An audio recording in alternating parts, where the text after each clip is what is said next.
The City Double Cash Card presents tips for talking sports at the office. Number 8, be informed.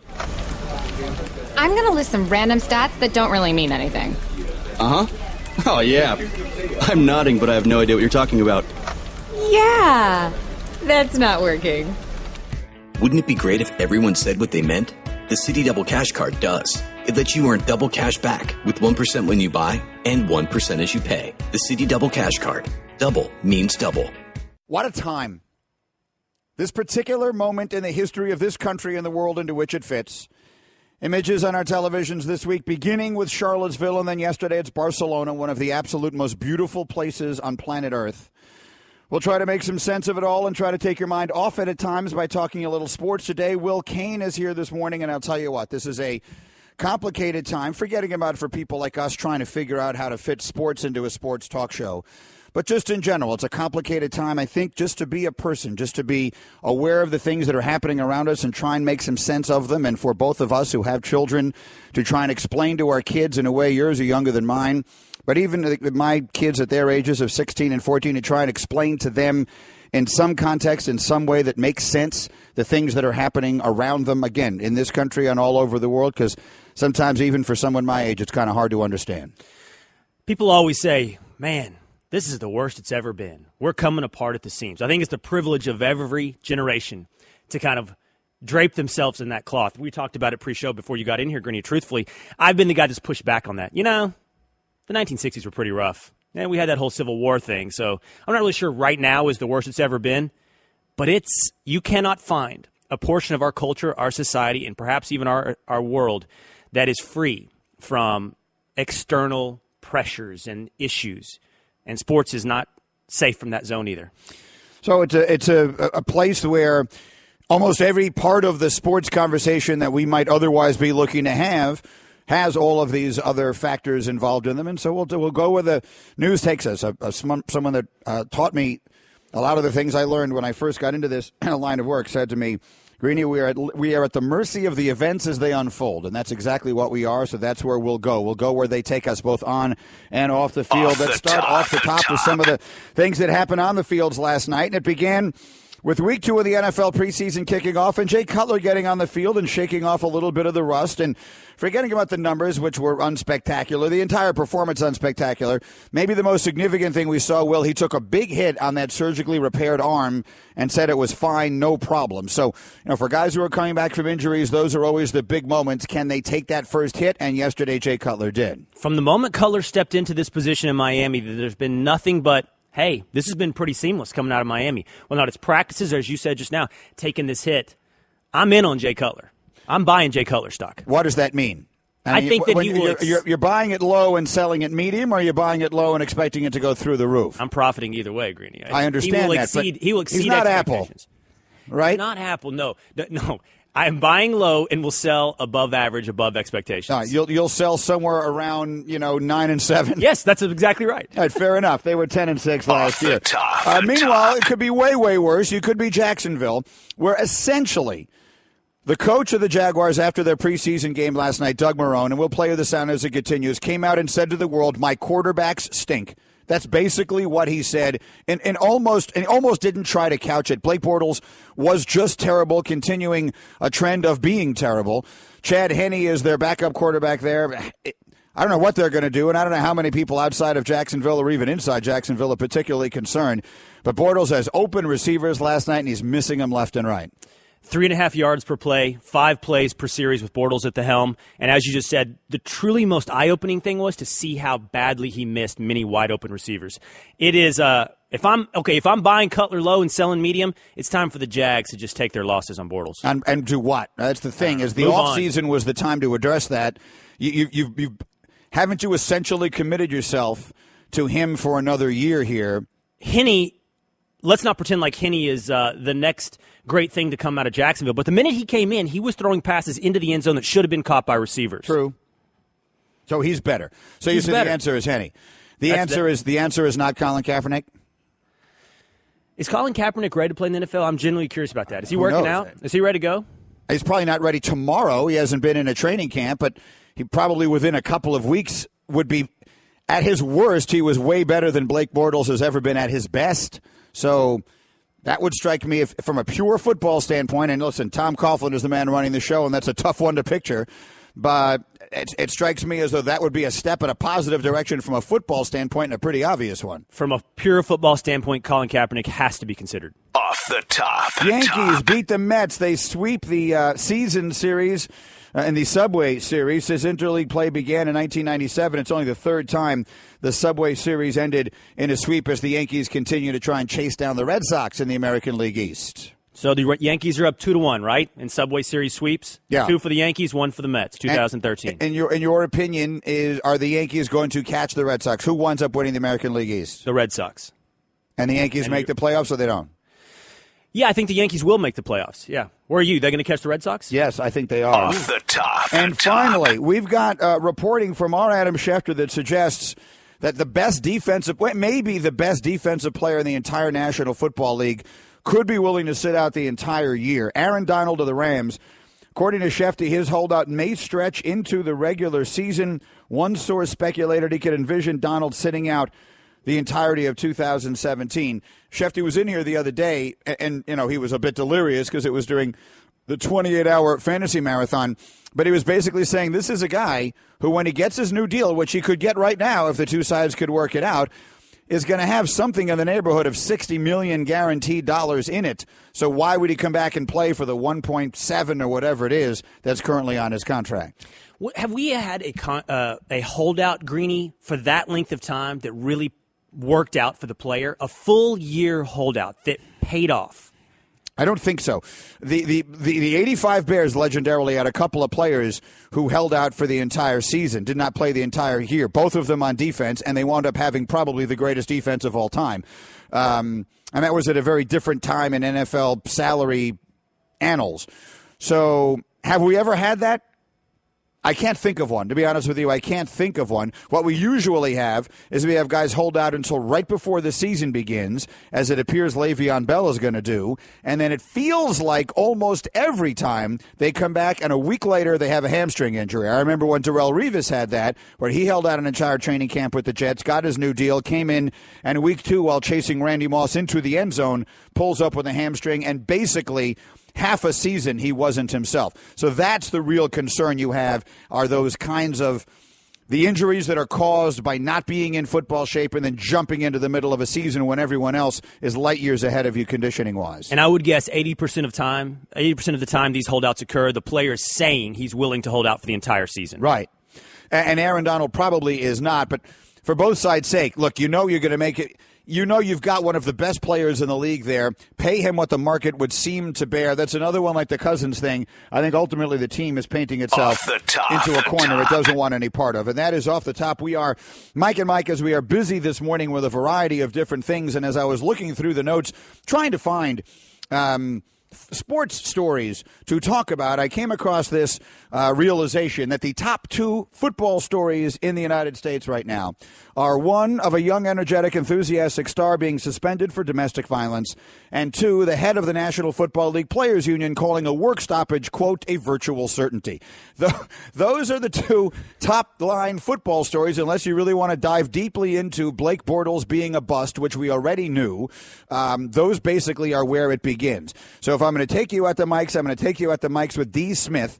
At the Mics is brought to you by Dove Men Plus Care. It's pretty hot out today, so if you want to stay fresh, grab yourself some new Dove Men Plus Care antiperspirant. 91% of guys who use it recommend it. DeMaurice Smith is, of course, the executive director of the NFL Players Association, and as he sits and battles with the NFL over who did or didn't leak information about Zeke Elliott's ex-girlfriend, he's talking about where the National Football League is going to be in 4 years, and it isn't pretty. I think that the likelihood of either a strike or a lockout in 21 is almost a virtual certainty. If there is no renegotiation of the collective bargaining agreement and we reach 2021, there is no unkept year, right? Mm-hmm. Because the last time we went through it, we found out that the owners lied and cheated about the unkept year. So why would I do that again? All of the mutual benefits that were supposed to happen as a result of the opt-out didn't happen last time. Owners colluded with each other, and we found out they colluded with each other, and all of the bad things that went to the players happened, and none of the bad things that went to the owners happened. So we have a new deal where if it doesn't get fixed, you head into a certain small A Armageddon. So that's DeMaurice Smith talking to Peter King's site MMQB. Will Cain, your thoughts? I don't know that DeMaurice Smith will be around to see that work stoppage, much less help lead the NFLPA through that. His term is up I believe it's March of next year, 2018. He's elected in 3-year cycles, and he would need to be reelected at least one more time to see through that process. If, in fact, the NFLPA is the Players Association, very, very displeased with their last contract negotiation, who would that fall on? If it's as bad as they say, and DeMaurice Smith can outsource it to collusion and legal terms that he just did, but from a negotiating standpoint, who would that fall on? It would fall on the entirety. This is going to be a cop-out answer, but it would fall on the system, and I will explain to you why. DeMaurice Smith could handle any negotiation for me he wanted to. I'd like to have that guy fighting on my side for all that I've seen him do and the conversations that I've had with him. But here's what I will tell you, okay? If you put me in that World Series of poker, okay, and I don't know anything about playing cards. I know the rules. I've played a little cards in my life, but I'm not a card player by any means. But if you put me into the World Series of poker for millions of dollars with guys who do this all the time and who are great at it and know every sign and every tell and how to bluff and everything, and you told me, I'm going to give you 4 aces in every hand, I'd win. I'd win the entire thing. And that's what's going on. The National Football League owners are holding 4 aces, and DeMaurice Smith has got a pair of 6s. And you can't win that game no matter what you do, no matter how you try. The system is so inherently designed and built for the owners to win any power struggle they really want to, that in my opinion you could put DeMaurice Smith, you could put Clarence Darrow. I'm just trying to name the most famous lawyers I can think of.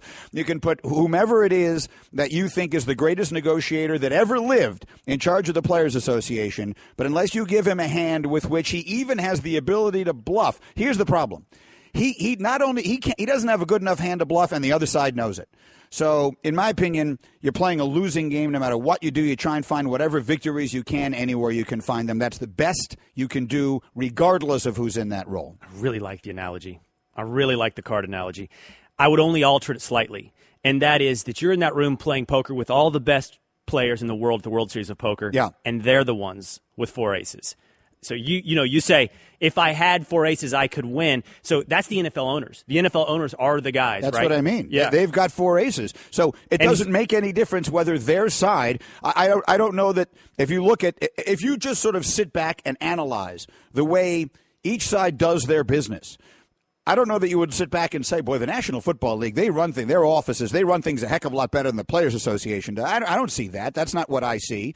But I see whomever it is that's doing the negotiating on the NFL side, so whether it's Roger or whomever it is, whatever lawyers are actually in the room doing this stuff, they're sitting there with 4 aces. That is the analogy I was making.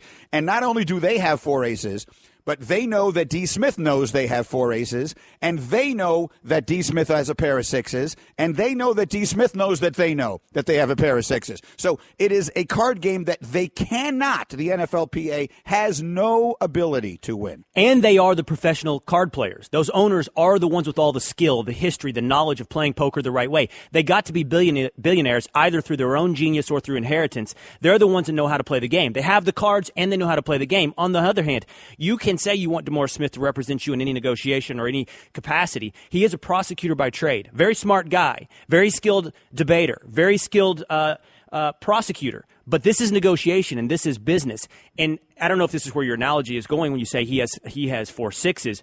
He has no unified front to represent. He has a fractured group of people that he represents that he cannot get all of their interest going in the same direction. Hence his pair of 6s. Right. That's what I mean. He has a losing hand. He has a disparate group of 2,000 and something players, the overwhelming majority of whom, the guys who are in the league, what percentage of players who are in the league this minute will still be in it in 2021? I can't put a number on it, but it's going to be a small number. If the average NFL career is 3 years, you do the math. So it's going to be a very small number. Don't let the Tom Bradys and Aaron Rodgers of the world fool you. Most of the people that DeMaurice Smith, if DeMaurice Smith was only representing Tom Brady, Aaron Rodgers, and other guys with contracts that have guarantees of 7 figures in them, 8 figures in them, then he'd have a chance. He'd have a chance to go in there and fight because Tom Brady could afford to lose a season and everything would be okay. But the guy running down on kickoff, this is going to be like the biggest paycheck he ever makes in his entire life, and he's going to maximize it like crazy, isn't going to go in there and fight like crazy over whether Zeke Elliott is getting due process or not, because this is the only shot he's got to be a football player. And if this year gets called off, he may never get that chance again. And that's who D. Smith is representing more than anybody else, and that's why he can't win that fight. It's an unwinnable fight. So whether they reelect him or not, in my opinion, is immaterial. If they don't reelect him because they're unhappy with where they wound up 10 years, or what will then be 10 years ago, in my opinion, then they're absolutely blaming the wrong person. So in 2021, DeMar Smith, if he's there, will be representing Sam Darnold, but perhaps more representatively, the guy returning kicks or down on kickoff coverage for Florida State right now. Right. Who's a freshman at Florida State or Correct. a sophomore at Florida State. Right. That's who this will be about. Right.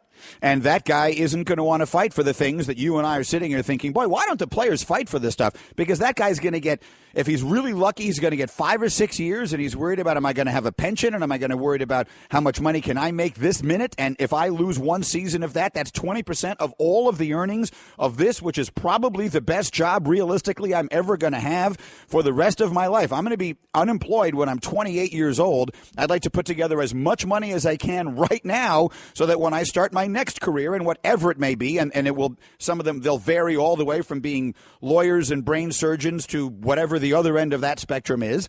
And if you can have some sort of nest egg to work from when you get out there, it's going to make your life much easier, obviously. I'm now just speaking in ridiculously obvious generalities.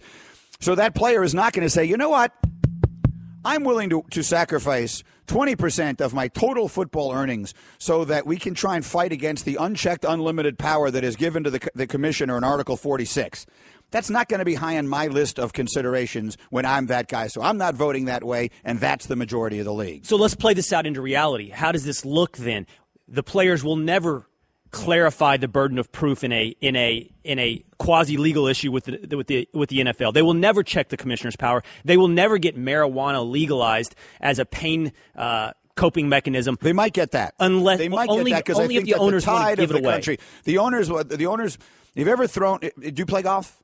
A little. Okay, so when you play golf, what you do anyone who's, even if you've never played golf, if you've watched golf on television, you'll see this. When you're trying to figure out which way the wind blows, you pull a little grass out of the ground and you just throw it up in the air gently, and then the wind blows it. It blows it left, it blows it right, it blows it forward, it blows it back. The owners do a lot of that. The owners do a lot of throwing a little grass up in the air. So when enough wind is blowing in the direction of the legalization of marijuana pretty much across the country, which I think it is strongly headed in that direction right now, it has got a 2-club wind at its back, then I think the owners will very conveniently decide, we've kind of known this all along, and our research suddenly demonstrates that it is actually better to be using that than it is to be using these opiates that we've been addicting our players to for all of these years.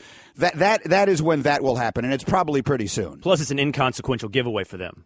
We'd rather give you completely inconsequential. By the way, your analogy game is off the charts this well, morning. Especially it's since I used, and the fact that I used grass to create an illustration for the use of marijuana, if I may say so, was genius. Can we clip that and submit it for an Emmy? Look, at the end of the day, as I've said to you many times, Will, you don't know me well enough yet, but we're going to get to know each other better and better here. I am one of those sort of particular geniuses who will not be fully appreciated until after my time. Uh-huh. So there's going to come a time you're going to look back and you're going to say, you know what, he had this thing right the entire time, and that's where we are. But just to go back to a serious note again, the owners are going to give the players whatever things they're willing to. Whatever the owners, they might as well just sit down. Look, if we were all going to be honest, if this was Adam Silver and Michelle Roberts, if this was like a real conversation, if this was Rob Manfred and Tony Clark, the players' side would walk in with a list of things they'd be interested in, hand it over to the commissioner and say, look, check a couple of boxes for me. Which ones of these are you willing? Throw me a couple of bones here so I can go back and say I got something. Because I get it. The things that you really don't want me to have, I'm never going to get. Never going to get. So check a couple of boxes for me here. Let's try and find something that seems relatively workable. Let the players not be... I mean, the benefit to your side will be the players might not on a daily basis be talking about how awful the National Football League is. The worst PR staff in all of America are professional football players because no one hates the NFL more than the players who play in it. And if they stopped talking about that every single day, it would probably be good for the league. So give us something that we can take back to the players so they'll stop talking badly about you. So we got a couple of wins on our side, and then let's shake hands and call this a win because I know I can't do any better than that. So can we just quickly sound this out? Why is it that the NBA's players union can be so successful where the NFL's not? Fewer players, more money coming in. When everything's coming in and going well, everyone's happy. It's a little piece of pie for everyone. And the pool of players with divergent interests isn't as large in the NBA, right? That explains the NBA's difference from the NFL. Is that fair? That's part of it, yes. They also, the leadership of the NBA Players Association is, if you look at the guys who are running that union from the inside, they're the biggest stars. They're the ones who get this bigger picture. They're the ones who are interested in that. They also have a much, much, much more progressive ownership group. The owners in the NBA have an entirely different mindset, comparatively speaking. Who's the loudest and most outspoken NBA owner is Mark Cuban. But look at his mindset. Look at the way they handled Donald Sterling in that league. Yeah, that kind of stuff doesn't happen in the NFL. They have no less interest in being billionaires than NFL owners. You think Colin Kaepernick would be on an NBA roster right now? I don't think that's the issue. I think the issue is one of money. They want to keep their revenue coming and flowing to them just like NFL owners do or Major League Baseball owners do. This is a money fight, Greeny. You just said it. The fight over Zeke Elliott's due process or whether or not Colin Kaepernick has a job is not the fight that's going on between the NFLPA and the owners. That's a sideshow. That's not the one they're fighting about. Back to school time already? It sure is. Sport Clips Haircuts wants you to leap to the head of the class with our giveaway of back to school gear plus a year of free haircuts. Visit Sport Clips for the right cut and ask for the MVP experience. Then we'll take care of the rest. After all, winning hair isn't everything. It's the only thing. Review the rules and enter to win at sportclips.com/back to school. Sport Clips. It's good to be a guy. No purchase necessary. Ends August 25th, 2017. Must be 18 or older. Subject to official rules at sportclips.com. Void where prohibited. Guys don't really talk about antiperspirant. Despite that, 91% of Dove Men Plus Care users recommend it. Here's what they said. It blocks the, perspiration, I think is the fancy word. It's comfortable. It smells nice. My girl likes the smell. Well, it's hard. I think it's quite masculine. My underarms aren't the worst thing at the gym. It's kind of like the Hoover Dam from my armpits, I guess. Dove Men Plus Care Antiperspirant. Tough on sweat, not on skin. Mike, Will Cain is in for Golic today. I enjoy Will. I've grown to really like you. I'll admit it. When you first started here, I thought, who's this guy? Because you have like this. First of all, your face.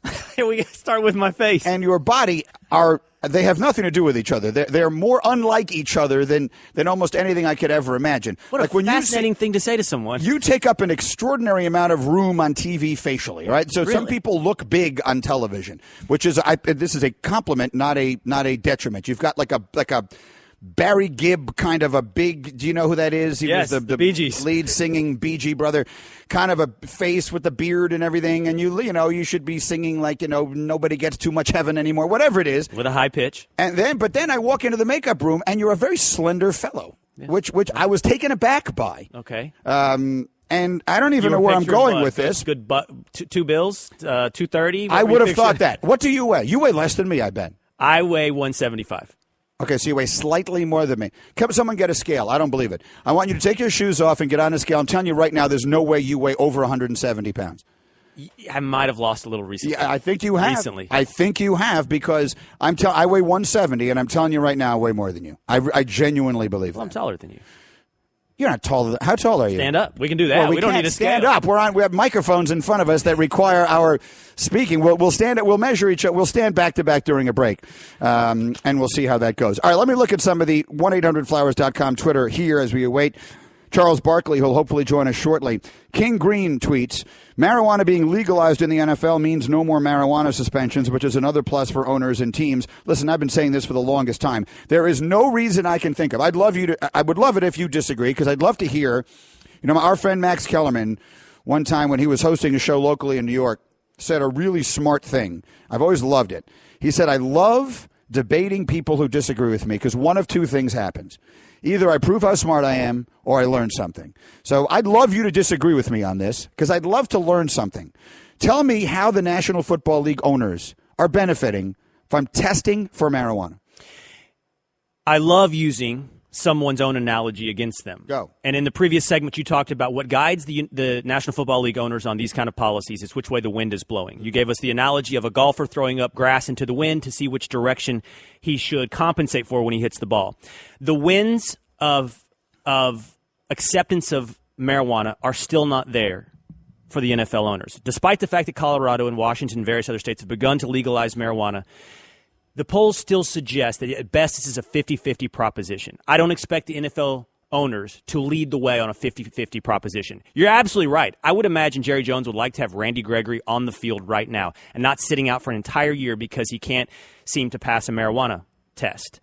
Incentive from a business perspective on the field would suggest legalize marijuana. But off the field, it's still not a sure win. But you don't have to legalize it. You just can stop testing for it. So Mike Golic has acknowledged many times, I'm not saying anything that he hasn't said on the show a million times, he used steroids when he was playing. He had shoulder surgery. He was afraid that he wouldn't be able to be at his best when he came back to camp at a time in his career when he was trying to earn a job year by year. So he used steroids during the offseason. There was a rule in the National Football League that said steroids were against the rule, but they didn't test for it. So unless he walked in and said, guys, I have an announcement to make. I used steroids. No one was going to catch him. You could make that marijuana in the National Football League, and then Josh Gordon could be playing, and Martavis Bryant could be playing, and Randy Gregory could be playing, and any number of other players would be playing, and not one fan would be upset about it. I don't think there's a single fan in America that would say, they're not testing for marijuana. I'm not renewing my subscription, or I'm not playing fantasy anymore, or anything. I don't think that stigma exists with it. And again, I agree with you. They're not going to come out. I don't see Robert Kraft and Jerry Jones and Woody Johnson and all these guys coming out and saying, we have made a decision to be at the forefront of this issue in American society. We are going to legalize the use of marijuana in our sport. But there's a big difference between that and just, we're not going to test for it. So if you get arrested for it, like who just got arrested? Why is it jumping out of my head? Zach Randolph or something. Okay, now we'll have that conversation. But otherwise, just play. And if it's not interfering with your ability to play, then what the heck difference does it make to the owner? You're absolutely right. You asked me to explain why I think this is happening, not whether or not it should be. I agree with you. Should be something the NFL should at the very least look the other way on. But I'm trying to explain why they haven't done that. And I just think they're not going to be. And the other thing we don't, it's funny. It's a very, very, as you pointed this out, conservative organization, not just at the ownership level, but at the coaching level. And I just don't think the acceptance is there of marijuana not carrying that stigma you talked about. It still does with with many, many people. Which people? And what coaches, owners, management. That's fan base. What's a good percentage of the fan base? That's still? What I'm asking. Fan base. Do we think that? I mean, maybe I am. Again, this is another one where I would love to be proven wrong, but I travel around the country a lot. There are a lot of places now where you can legally walk into a store and buy this stuff anytime you want, any place you want. There's no stigma attached to it. No one is hiding it. No one is secretive about it. I spend a lot of time in Colorado, as you know, or you may know. It's where my family vacations a lot. And in the little tiny town that we go to, that we've been going to for years, there are a minimum of 3 stores. And I'm talking about a downtown that is like 3 blocks wide by 4 blocks long. There are 3 stores that you can walk into and buy any amount that you want. I don't know if it's any amount, but basically any kind of stuff you want. I've not walked into any of them. And I there's a part of me that really wants to, but I don't, because the last thing I feel like I need right now is someone take a picture of me in there, and all of a sudden it's, here's Greeny and, but whatever. But there is no stigma attached to it in those places. I don't think there is a stigma, the same kind of stigma attached to it that there are to other drugs. And I really don't think that the overwhelming majority of fans, again, please feel free to tell me, at ESPN Greeny, if I'm wrong.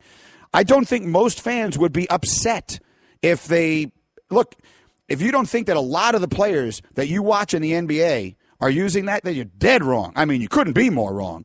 And it's true in the NFL as well.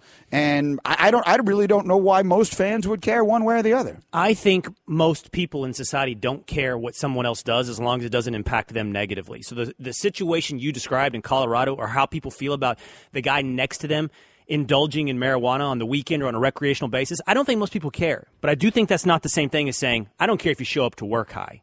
I don't care if you're using that as part of your employment. I have friends who own businesses. I have family that own businesses, and I have heard them say this specifically. I don't care what happens legally. I'll keep testing here because you're not going to be showing up to my place of employment doing that. Okay, I get it. But, I mean, you could show up to your place of employment drunk, too, and it will probably be pretty obvious, and it will impact the way you go about doing your job, and then we'll have that conversation then. Well, I don't think you get to – if you show up drunk, that's not usually – looked the other way on. No, that's what I mean. So, and if you show up high, it wouldn't be looked the other way on. I'm sure the lawyers in Denver, Colorado aren't showing up to work baked out of their minds, right? And neither are the teachers and the pilots and all that kind of stuff. This is stuff that is used, generally speaking, recreationally in the same way. The people sitting around, whoever it is that just said that in their business, is right now sitting in a bar with a glass of scotch and a cigarette saying, boy, these guys show up to work high, and we're going to have a real problem here. All right? I mean, people can be responsible enough. I've just got the Colorado image in my mind of somebody going before their lawyer.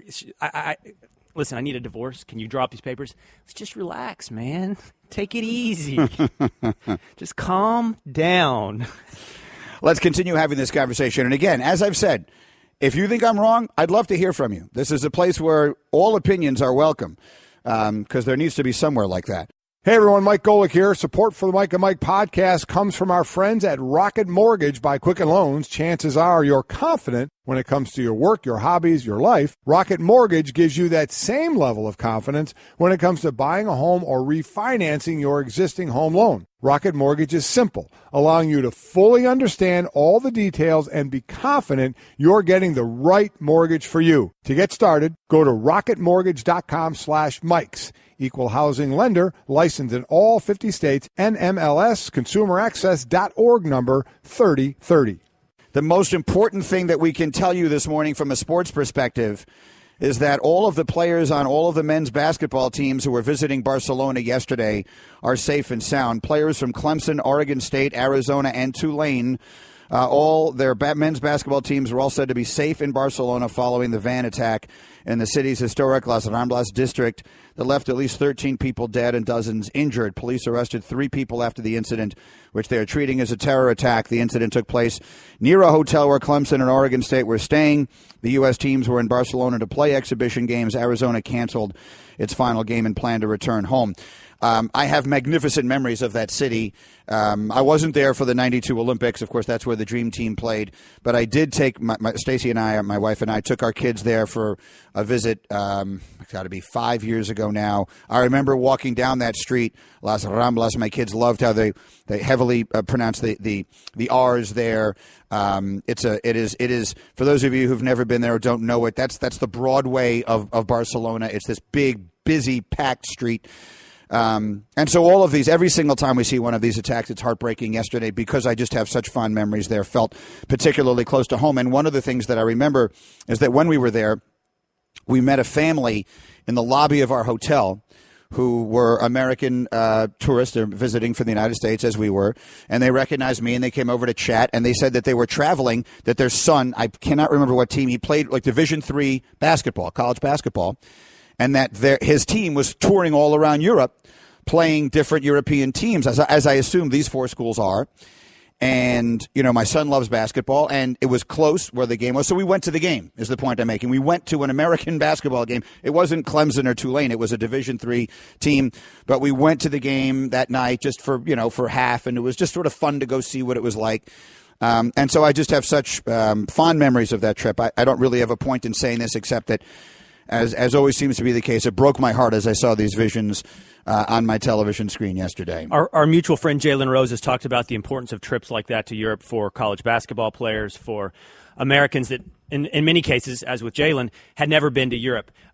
My window into this, Greeny, is actually through the prism of sports, like so many people. Barcelona is a town in my mind that I have never been to, but first hit my radar in 1992 with the Olympics, and then my sons, like so many 9 and 6-year-olds in America, wear little blue and red striped jerseys with the word Messi on the back of them. And we've been watching El Clasico, and we've seen now Neymar, who's no longer with Barcelona, and various stars from that team, including Messi, talk about this. And it's sad, not just for Barcelona, but as you said, an increasing number of cities that are dealing with things like this. Straight Talk Wireless, nationwide coverage on America's largest and most dependable 4G LTE networks. Again, the update that I had for you there is that there were 4 men's basketball teams that we know of that were traveling in Barcelona at the time. And the good news there is that all of them were safe and accounted for. Back to some of the previous Twitter. This is back to our conversation about what the National Football League Players Association might be able to do in a battle. Daryl tweets at me, Greeny, the NFLPA could win if all the top players hold strong and not play. And I have no idea, Daryl, how old you are, but you may not be old enough to remember, but Golic certainly would. Because my partner Mike Golic was one of the strongest pro-union players in the sport in 1987, up to and including the fact that he was once captured on video on CNN throwing rocks at the buses the replacement players were on. But go back and Google which players crossed the picket line. And we're talking about the biggest stars in the National Football League. Joe Montana. Mark Gastineau, player after player after player crossing that line. I'm not going to just sit here and throw out names. I will Google it and get you the names. The point is they didn't do that. They didn't do that. The NFL players didn't stay together and unified and strong the way the Major League Baseball players did. I was covering Major League Baseball spring training in '94 when the sport was on strike. And they had all the replacement players in there. They had, guys who were like on slow-pitch softball leagues all of a sudden were in Major League Baseball training camps. And the few of those guys who stayed together, who stayed on these teams when the real players came back, were never allowed to be part of the players' union again. The NFL didn't do that. Here we go. Here at 15% of the NFL players crossed picket lines in '97, including Mark Gastineau, Randy White, Joe Montana, Doug Flutie, Lawrence Taylor. The list goes on and on. Steve Largent eventually crossed the picket line. You're talking about the biggest stars in the sport. So if you're telling me that they could put together a strike right now and all these guys would stay out, I would tell you, okay, then maybe you'd get somewhere. But it didn't happen then, and I don't think it would happen now. The world works by incentive. You're asking these guys to do something that's in direct contradiction to their own personal interest. And you're asking them to do it for guys they don't even know. With a lifespan, a career span of 3 years in the NFL, they're doing it on a theory. They're doing it on an idea. They're not even doing it to sacrifice for a buddy that they've been playing with and they have a relationship with. They're doing it for something you can't even put your arms around. Andrew tweets an interesting one. If the stoppage is a sure thing in 2021, the players need to walk out prior to the 2020 playoffs. That's when they have the leverage. The playoffs. Yeah, just like the season ends, playoffs are set to start. ABC's got our game and NBC's got their game. We got that Saturday doubleheader and all that kind of stuff. And hold on, we're walking out now. Yeah. I mean, that would be effective. It would certainly. I can't imagine they do it. It wouldn't be all the players. All the players would have to unanimously agree that they would do it ahead of time because obviously only 12 teams are in the playoffs. What would the NFL do? I don't by know. the way, I don't really You'd know get how a that bunch of stuff new works. playoff teams real quick. Can you imagine that? You'd get a bunch of 5 and 11 teams in the playoffs this week and this week only. They're fine. Can you imagine the promos that they would run for that? The Seattle Seahawks quarterback this week will be Will Cain. Might be Blake Bortles. That's actually well played. I'm sure there are reasons why that couldn't happen, and it won't happen. There are any number of reasons why it won't happen. Sam also tweets 100% correct, and as sad as it sounds, some of the millionaires also live paycheck to paycheck. The owners have a war chest. That's the difference, as Chris Rock has said many times, between being rich and being wealthy. There are all these players in the NFL are rich, but most of them aren't wealthy. Yeah, that's interesting. And it is a very different thing to be. And so they're not going to sacrifice those riches. America, it's time for some straight talk. You love your phone. Look at you. You hardly put it down. But you don't love that expensive wireless plan, do you? So what if I told you can keep that phone, network, and number 2 for a lot less? Well, this is me telling you. It's time to switch to Straight Talk, guys. Bring your own phone and get unlimited plans starting at just $45 a month on America's largest, most dependable 4G LTE networks. Straight Talk Wireless. Only at Walmart. Savings may vary. Please refer always to the latest terms and conditions of service at straighttalk.com. All right, so glad as we've got Will Cain in for Golic Sr. this morning to bring you a little Mike Golic on a Friday. not that he's so little. Mike Golic Jr. is here. We all weighed ourselves during the break. It was a great bonding time. How are you, Junior? It was, and I feel kind of little after that. You guys were both talking about the accuracy of the number on the scale for you, and the number I got was a lot lower than one I've been accustomed to. Like, don't get me wrong, losing weight, fitness, and all that stuff's cool, but I've always kind of liked being a big guy, and I feel a little small right now. Hold on. I saw the number. Did you see the number? No, but I heard him say it was like roughly 250. Yeah, it was right around 250. And so now you're not a big guy at 250? That we call that big skill in the sports world. Like, you get to that tight end size and you're big skill. I just was used to being big, and now it's very unnerving. I don't know how to act. I don't know what to do with my hands at this point. I don't know what all of you were doing while we were in a break, but Will Cain and I were weighing and measuring ourselves as though we were like having a physical today. And we did discover, and the picture is up, Andrea's up, right, on Mike and Mike on Twitter. The picture is up, and Will is taller than me. So you are kind of sneaky tall, which would explain you being heavier than me. Mikey was there to judge it. How much taller is Will Cain than me, roughly? I give him a good 2 inches. Okay, so you're 6'2"? I'm 6'2", that's right. Yeah, okay, yeah, so I'm 5'11" and 3/4. I'm just wrapping up. The reason for my silence is that I'm sitting here thinking that my physical characterizations so far this morning have been big head, skinny, and sneaky tall. Yeah. All of those, I think, are. Would you agree with all those? These are compliments. 6'2" definitely qualifies as sneaky tall. Because you're right, it doesn't jump out at you the way, like, when you see Scott Van Pelt around that building, like, that guy is almost, like, disconcertingly tall. Like, you see him and you're made uncomfortable by his height at times.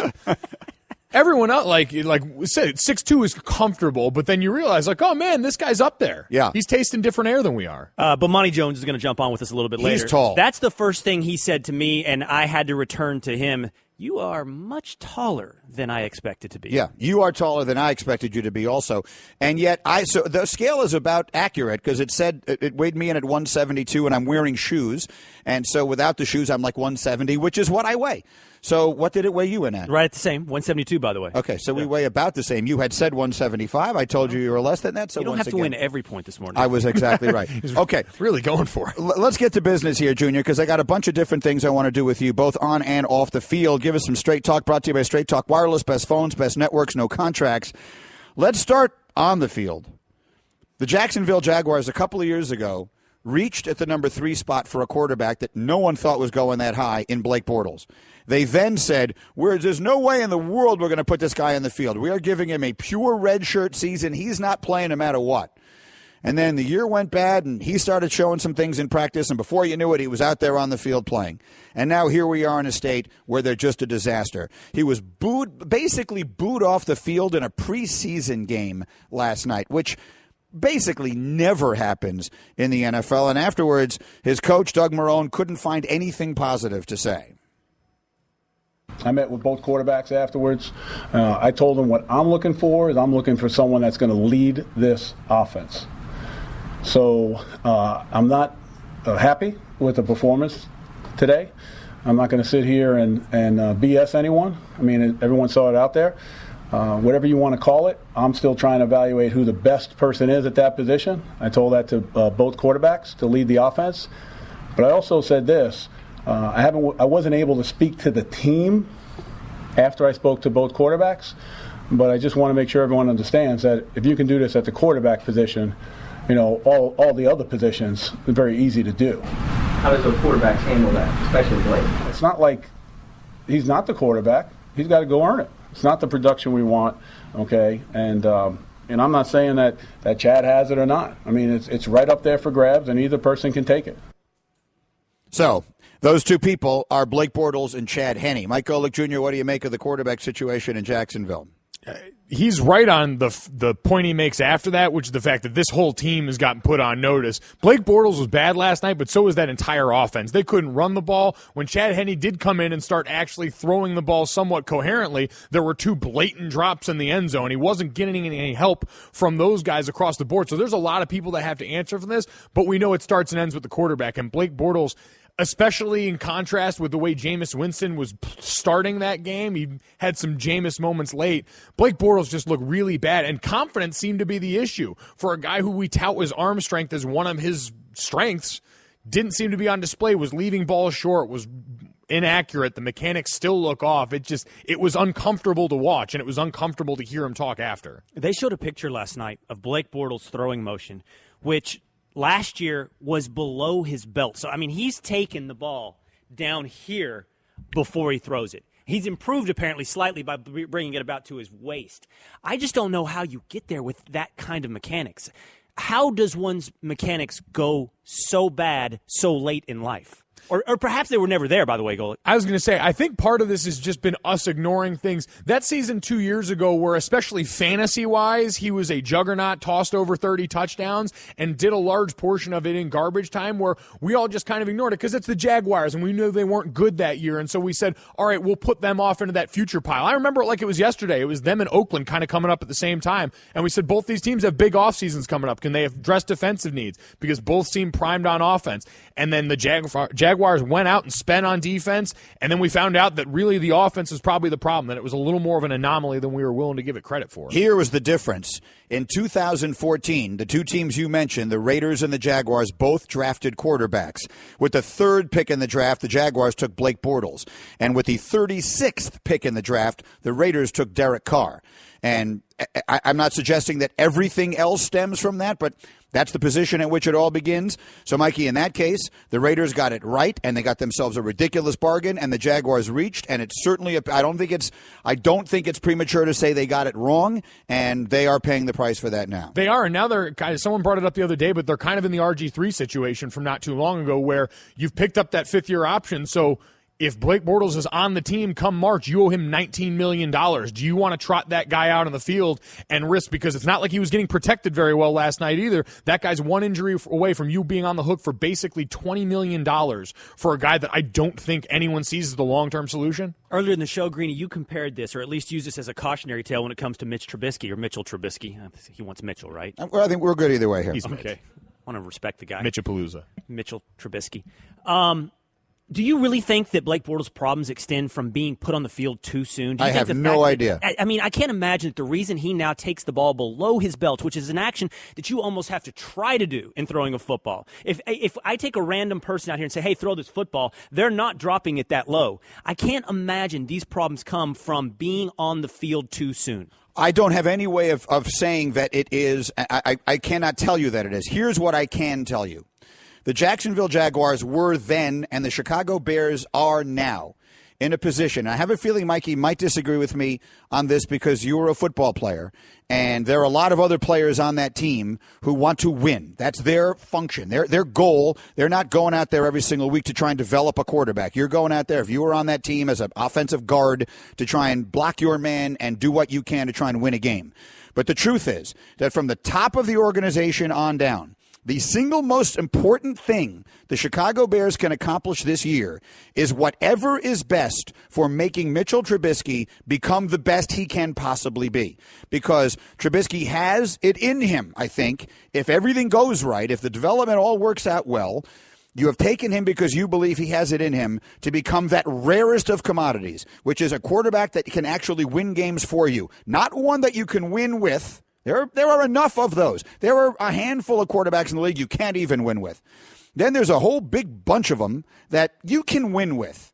And then there's that very select few. And this is the reason that you trade up to number 2 to take a guy, because you think he's going to be one of those guys like Aaron Rodgers and Tom Brady, and maybe there are 5 or 6 of them that you're winning because of. And so anything and everything you do this year should be designed around whatever you think it takes to maximize the chances that happens. Junior, do you agree or disagree? I do, but what controls that conversation is Mitchell Trubisky, is how well he takes to all of this, how well he progresses along this pathway, what he shows you in practice. And maybe circumstance to an extent can dictate that if your season starts to go down the tubes early and you realize it's just better to throw him out there. But if things are going well, or if you're approaching the season and what Mike Glennon and the rest of that quarterback room offers you isn't better than what this kid offers you skill-wise to begin with, but then with that added bonus of knowing you're investing in your future if he's ready enough. So I agree with you that that is the sole focus, but how fast you go about that and how you go about it in general all has to do with him. Here's what we don't know, though, okay? I don't know Mitchell Trubisky. I've never met him in my entire life.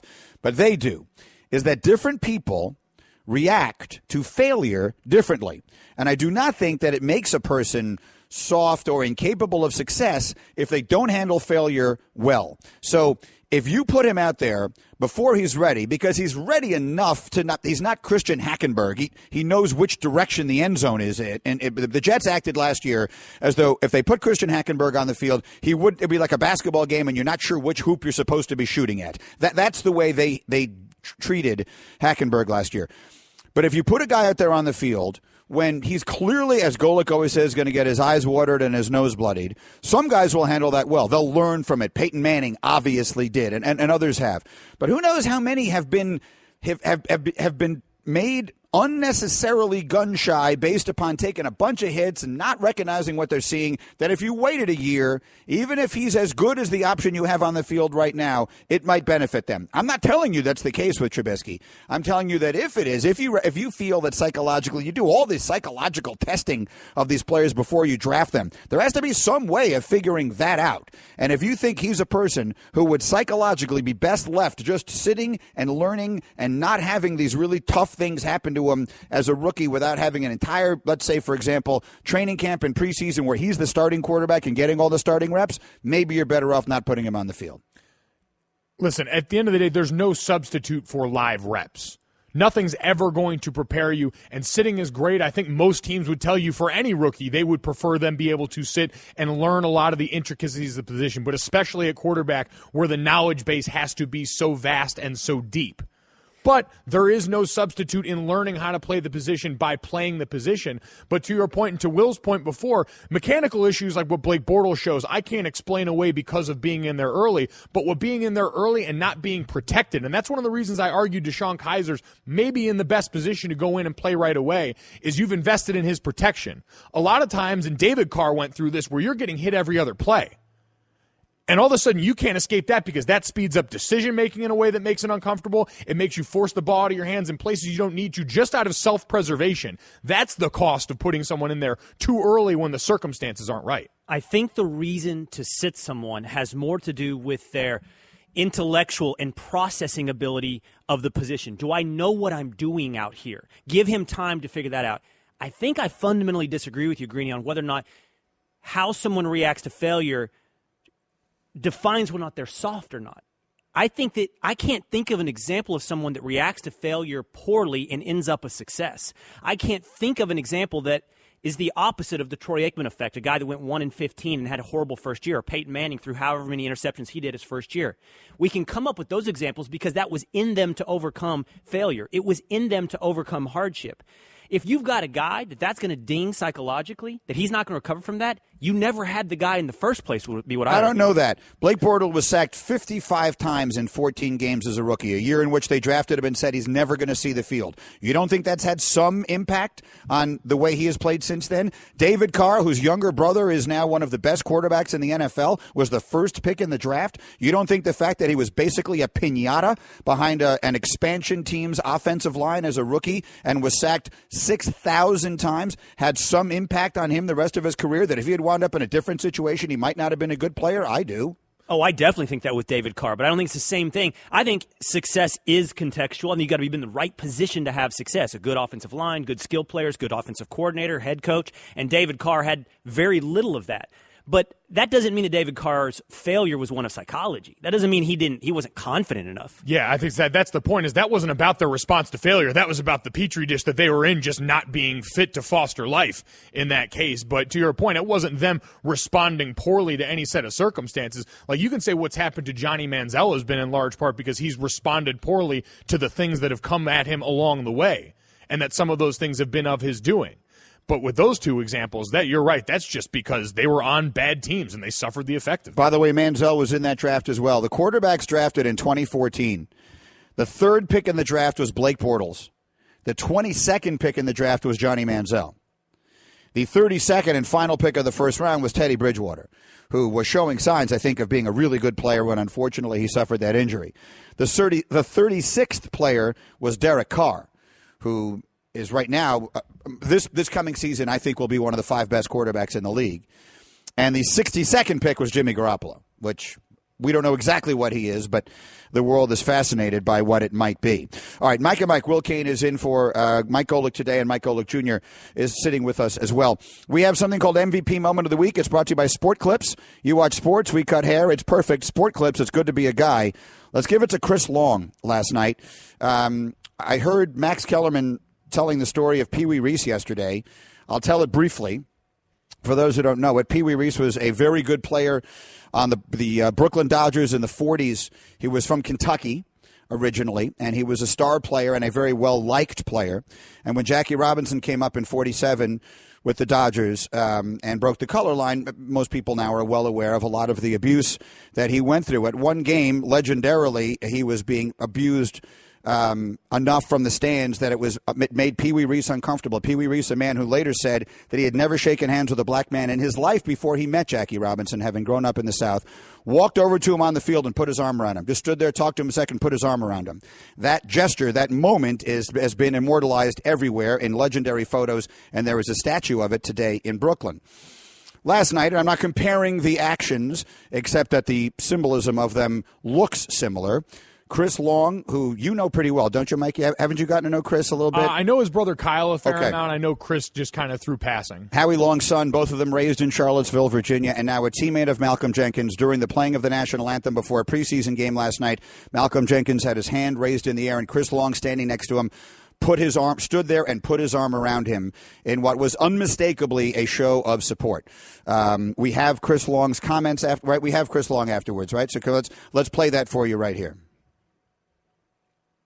It was a hard week for everybody. I think it's not just a hard week for somebody being from Charlottesville. It was a tough week for America. And, really, I've heard a lot of people say, you need white athletes to get involved in the anthem protest. I've said before I'll never kneel for an anthem because the flag means something different to everybody in this country. But I support my peers, and if you don't see why you need allies for people that are fighting for equality right now, I don't think you'll ever see it. My thing is this, Malcolm's a leader, and I'm here to show support as a white athlete. So there's your moment last night, guys. Your reaction. For me, I wasn't surprised seeing Chris's body of work leading up to this. When you heard Michael Bennett's call to action the other day and said that this movement could benefit from having involvement from white players in the league, Chris is the first name that comes to mind because he's kind of displayed this level of thought and thinking before. And to me, it's pretty fundamental. This is a guy that supports and listens to his teammates. I always said I had plenty of teammates who looked a lot different than me and who experienced a lot of different things. I've never experienced discrimination, racial injustice, any of these things. In my life, I was just smart enough to listen to my friends, people that I trusted in a lot of other avenues in life who I knew weren't going to feed me nonsense. And so when I would listen to these guys talk and I would hear about their experience, I said, okay, there's something to this then. And I think that's what Chris has done along the way. And he talked about Malcolm being a leader. I mean, you can look up his body of work and the things that he's been doing and been involved with. Just received the NFLPA's award for community outreach. So this is a guy that's got the receipts to back all this up, but Chris takes his job as a role model seriously. I mean, we always ask that. How often do we hear that come up? I heard it mentioned before when you guys were talking about the marijuana policy, the idea that athletes are role models, and so how would that reflect with that involved in it? We want kids to have role models in sports. Well, find me a better one than Chris Long, a guy who is thoughtful and careful, but is not afraid to use his platform for things he deems is right. Will, what'd you think? I've listened to a lot of Chris Long and what he has to say. I've listened to a lot of Malcolm Jenkins. I've listened to a lot of Colin Kaepernick and what they have to say. And I respect them as men and their earnestness and what they believe, and definitely their commitment to exhibiting that, to acting out those beliefs. But it doesn't mean I have to agree in the end with what it is they are doing or saying. I think that Max Kellerman's analogy to Pee Wee Reese and Jackie Robinson is ill-fitting. I don't think Colin Kaepernick is a modern-day Jackie Robinson. I don't think you're suggesting that, Greeny. I think that when Max says we need a white player, how can we not have a white player stand up with Colin Kaepernick or a Malcolm Jenkins It is inherently ill-fitting and uncomfortable for me because my entire prism, at least what I aspire to, is to view individuals as that, as individuals, as men. If Chris Long, as a man, not a white man, as a man, an individual, feels the same way as Malcolm Jenkins or wants to support his teammate, I respect that. But he has no obligation as some member of some larger group. He has no obligation as something as symbolic. He only has to stand for himself. And if we can do that, we might actually get where we want to go. To Mike Golic Jr., who's with us here. I have to let him go because I got Bomani coming up next. Great to see you, as always. There's a lot more to be said on this subject, and we will continue the discussion as Bomani joins us as well. Have a great weekend, Mikey. Well, Greeny, we're halfway through another baseball season, and we're really seeing some players who stand out as winners. Kind of like business travelers who win at business by staying at La Quinta Inns and Suites. That's because you can put your La Quinta Returns loyalty points to work on the spot with instant free nights. Just drive up with no reservation and instantly redeem points for a free night that same night simply by using the La Quinta app. It's like hitting a grand slam. With an app instead of a bat. Well played. Prepare to win at business by learning more about instant free nights and check out the summer rates at lq.com. Guys don't really talk about antiperspirant. Despite that, 91% of Dove Men Plus Care users recommend it. Here's what they said. It blocks the, perspiration, I think is the fancy word. It's comfortable. It smells nice. My girl likes the smell. Well, I don't know. It's hard. I think it's quite masculine. My underarms aren't the worst thing at the gym. It's kind of like the Hoover Dam from my armpits, I guess. Dove Men Plus Care antiperspirant. Tough on sweat, not on skin. All right, Mike and Mike again. Will Cain is in for Golic, and our pleasure to welcome in our friend Bomani Jones, who hosts The Right Time with Bomani Jones every weekday afternoon on ESPN Radio, and also fits the category we have described this morning of sneaky tall ESPN people. Another one who, when I first met Bomani, I believe, Bomani, the first time you and I were ever in the same room was when you came in and hosted with me that one day, and my first reaction when you walked in, it was, my goodness, Bomani Jones is a lot taller than I would have guessed. How tall are you? I am 6'4", at least in the media guide. Like, I think at least as it counts the way everybody else lists their height, I come in at about 6'4". Will, you're on the sneaky tall list, right? You're about 6'2", 6'3", right? That's how this came up. I'm 6'2", but we didn't relegate this, by the way, to vertical measurements. Greeny had me jump on a scale, so you want to go ahead and give us the whole media guide on Bomani Jones as well? Oh, God, I haven't been on a scale in 10 years. What I need to get on a scale for? You're not weighing in for any particular reason. You're not like fighting Conor McGregor this weekend or anything like that, so we don't need to know how much he weighs. Will Cain and I actually weigh almost exactly the same, and he's 2 inches taller than me, and I don't even know how we got sidetracked into this while we're in the middle of a much more significant conversation. So, Bomani, you join us right as we were talking about what happened on the field last night before the game. Malcolm Jenkins standing with his fist raised during the playing of the national anthem, and his teammate Chris Long, the son of Howie Long, it's worth pointing out for those who don't know him that Chris Long is white, standing next to him and put his arm around him in what could be an unmistakable moment of support for a friend and a teammate, and one that certainly will make people think of Pee Wee Reese and Jackie Robinson, even if we're not comparing the significance of the two moments here historically. And so we had just sort of begun our conversation on that subject, and we played some of Chris Long's comments after the game. Bomani Jones, what was your reaction?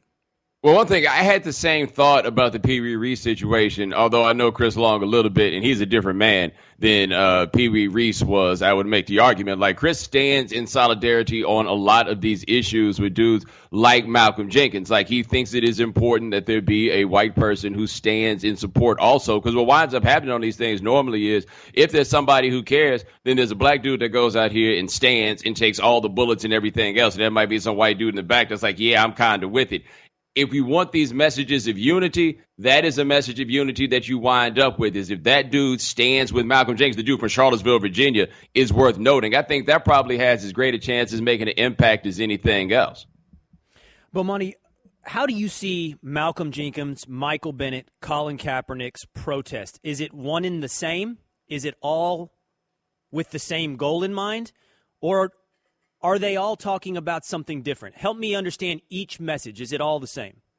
Well, I think that you'd kind of need to talk to them a little bit to get a better idea about whether or not they've all got the same idea. I know that Malcolm Jenkins Malcolm Jenkins is concerned with issues that are similar to the ones that Kaepernick is concerned with. He has gone about it, I think, in a slightly different way, though, because Jenkins seems to have a much more conciliatory tone about dealing with law enforcement, and Colin Kaepernick's on an NWA song when it comes to that right there. So I can't say that those cats are doing it exactly the same, but like general macro level, I do think they are largely saying the same thing.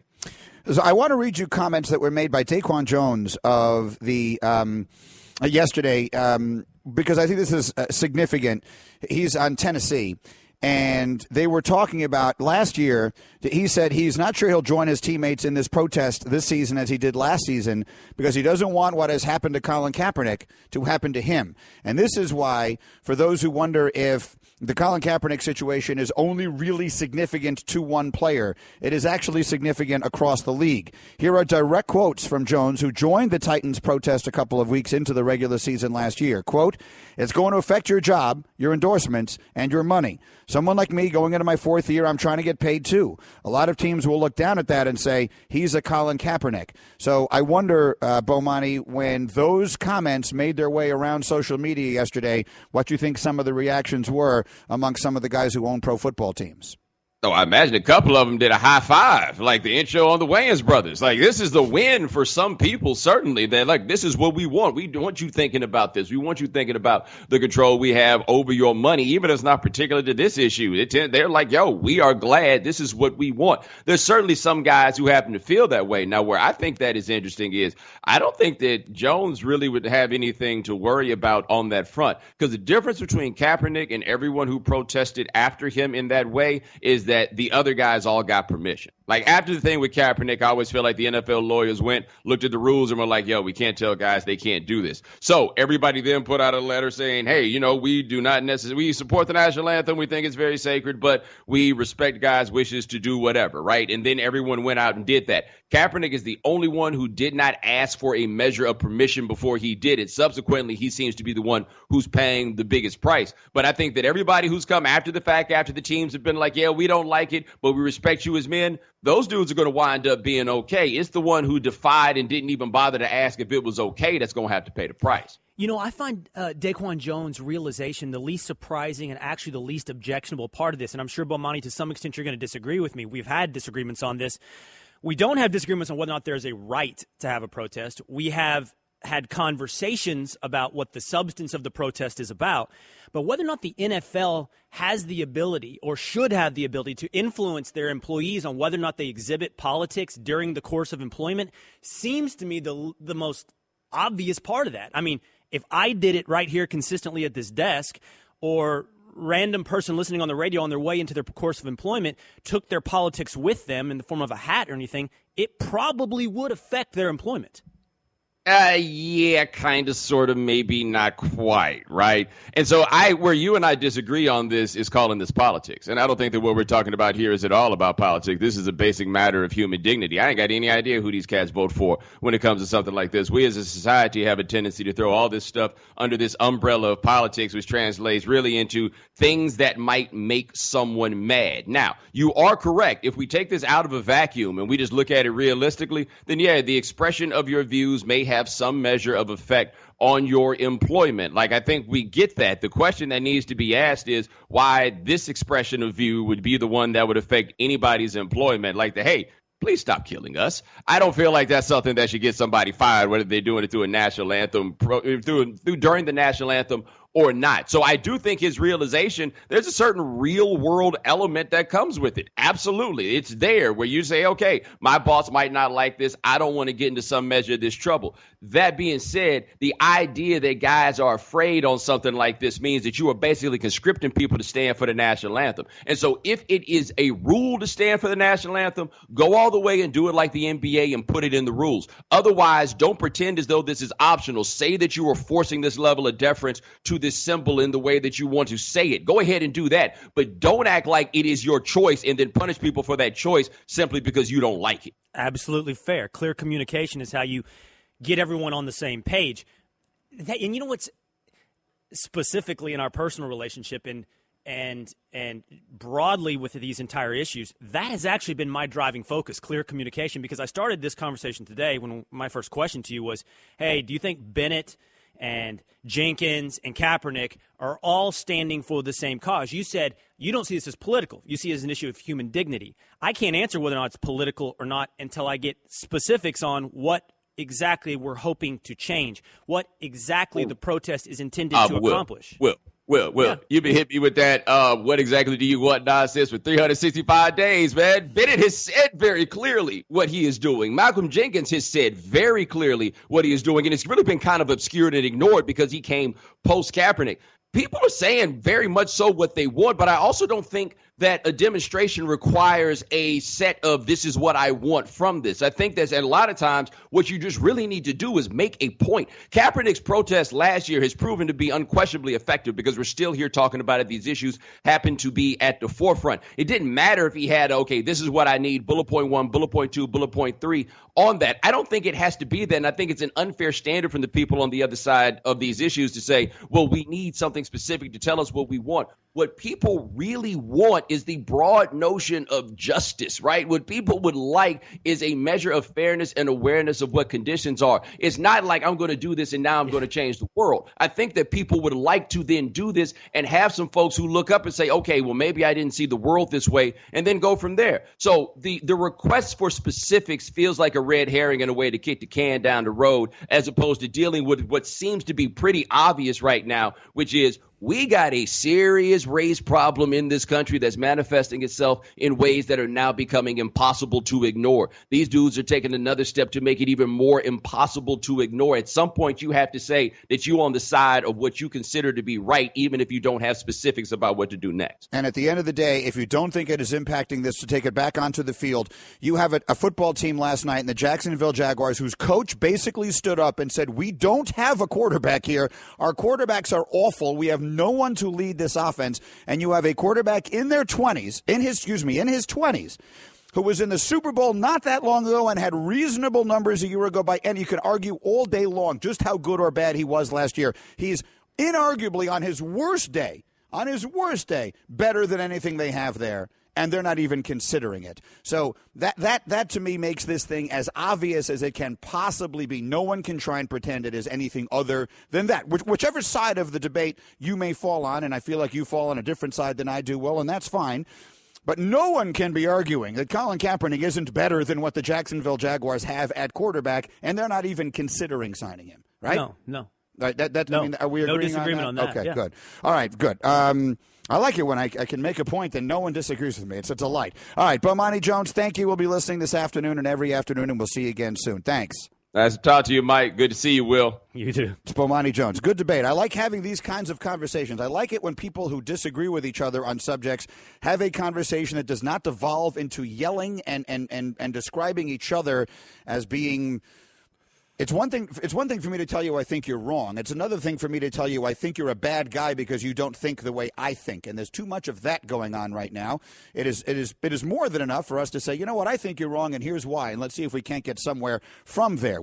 Hey everyone, Mike Golic here. Support for the Mike and Mike podcast comes from our friends at Rocket Mortgage by Quicken Loans. Chances are you're confident when it comes to your work, your hobbies, your life. Rocket Mortgage gives you that same level of confidence when it comes to buying a home or refinancing your existing home loan. Rocket Mortgage is simple, allowing you to fully understand all the details and be confident you're getting the right mortgage for you. To get started, go to rocketmortgage.com/Mikes. Equal housing lender, licensed in all 50 states, NMLS, consumeraccess.org number 3030. To finish the previous point about quarterbacks, you said you can't think of anyone who the failure earlier in their career and then sort of came back and recovered. I don't want to put words in your mouth, but like failed early and then sort of overcame that and succeeded. Would Alex Smith fall in that category? Well, no, I think we do have examples of people who dealt with failure early and came through. I mean, that's the example of Troy Aikman, right? That's actually the example of Peyton Manning, a rough first year and saw their way to success. Right. Among the 7 winningest active quarterbacks in the NFL, only 2 of them started a single game as a rookie. Ben Roethlisberger, who was forced into action when Tommy Maddox got hurt, started 13 games as a rookie, and if I remember correctly, lost none of them. And then Eli Manning started 7 games. Tom Coughlin pulled Kurt Warner off the field when they were still in playoff contention, the Giants were, and put Eli in. And if you remember that, Eli, when he first started with the Giants, you could not look worse. You could not look worse than Eli looked when he first became the starter of the Giants, and obviously now he's gone on to a great career. Okay, going back to the previous discussion we had both before Bomani joined us and with him, I want to let you clarify the point you were making because I think you feel as though maybe the point you were trying to get across did not come through as you wanted. No, just through the mechanisms of production and time and respect for the interviewee. And Bomani and I have had several interactions, and a debate is not what I think either of us want in these conversations. You don't get to say everything you want to say once you start baking all that into the cake. Also want to say this. I don't like, just professionally, and this is somewhat of a hindrance, I'll look to you for guidance on this, talking about people or having a conversation when they're not here. Right. So if Bomani hears something I disagree with, he's welcome to come call back in or tweet me. That's always how I feel. But I want to say this. Bomani said, for 365 days, I've been hitting him with this specificity stuff. This is not, when I ask for Colin Kaepernick or Malcolm Jenkins or Michael Bennett, specificity on what the protest is intended to accomplish and asking whether or not these individuals are all trying to accomplish the same thing. I'm not being purposely obtuse. You remember in Shawshank Redemption, you're being obtuse? Yeah. That really upsets people when you're being purposely obtuse. Right. I'm not doing that. I'm not doing a red herring. For those who don't know what that means, basically what you're saying is you're not trying to just say, I don't know what you mean, even though you really do know what they mean. That's right. What I'm doing is saying this. Everyone, well, maybe not everyone, outside of some horrendous individuals who march through the streets of Charlottesville, Virginia with tiki torches. But the vast majority of individuals in this country believe in broad concepts like justice and equality. There really isn't another side of that debate. Hey, this side that protests the national anthem, they're for justice and equality. And unless you're with them, you must be against it. That's not a real debate. So when I say specificity, I say, what do you want to accomplish? What is your specific example of something that is falling short of those broad macro goals? And if we can identify those, perhaps, and this is a novel thing, we can fix them.